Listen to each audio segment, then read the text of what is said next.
mwanamume anaweza kumuoa mwanamke, kuoana naolewa mwana mmoja tu. Kuoana musharaka shekhi. Wewe umeolewa na mkeo? Tayib. Jambo la kwanza tulilisema siku kadhaa zilizopita.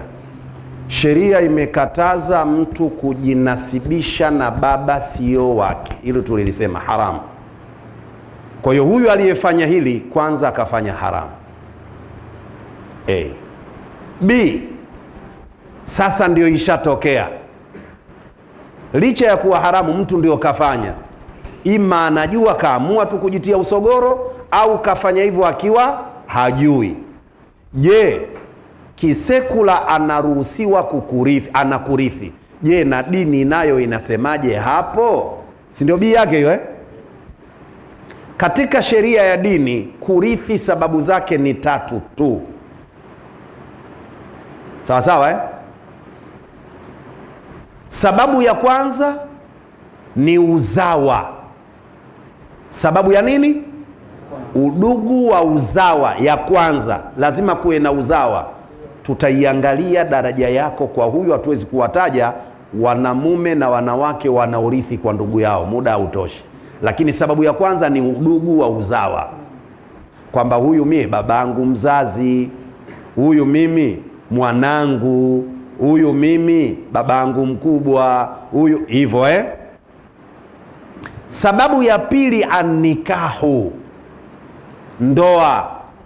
Na ndiyo maana sheria tunasema ikitokea mwanamume kamuoa mwanamke, alipomuoa mwanamke huyu likatokea la kutokea mara tu baada ya fungo la ndoa, mmoja wao kafa, aliyebakia anamrithi yule, hata kama hajanini.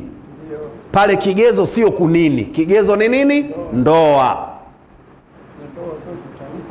Na ndoa kwetu tamko, nimekuozesha fulani binti fulani, nimeoa. Kama ndoa hili kuwa sahihi, basi mmoja wapo akitangulia mwingine anamrithi mwenziwe.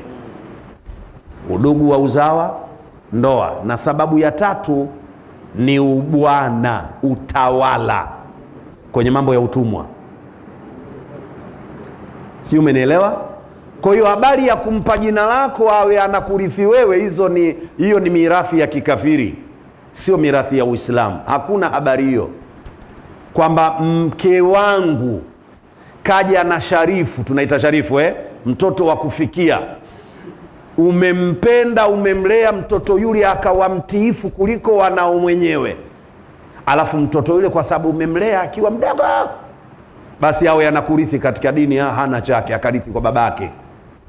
Hapa wanarithi wanao tu, huyu hayumo. Simenielewa? Kwa hiyo ni udugu wa uzawa, ndoa na utawala, ubwana. Basi. Kwa hiyo huyo hawezi kurithi, lakini kama alifanya hivyo amuombe msamaha Mwenyezi Mungu, ikiwezekana afanye namna afute hilo, lakini kafanya makosa kisharia. Uruhusiwi kumpa mtoto jina si lako. Mtoto si wako ukampa ubini wako. Yaani mwanangu Ahmadi Jaafari Shidada huyu hapa kaja kusoma kwangu Makonde. Sasa tena kanogewa kwa sababu mimi Mdengereko yeye Makonde, sasa basi mimi nitajijita Ahmadi Mziwanda. Kwa sifa ni sawa, lakini anatakiwa jina lake ni lile lile la baba yake Ahmad Jaafar. Hata kama kasoma kila kitu, shehe kampenda kampa ilmu kuliko mwanafunzi, yeye atabaki kuwa Ahmad Jaafari Makonde, hawezi kuwa Mdengereko.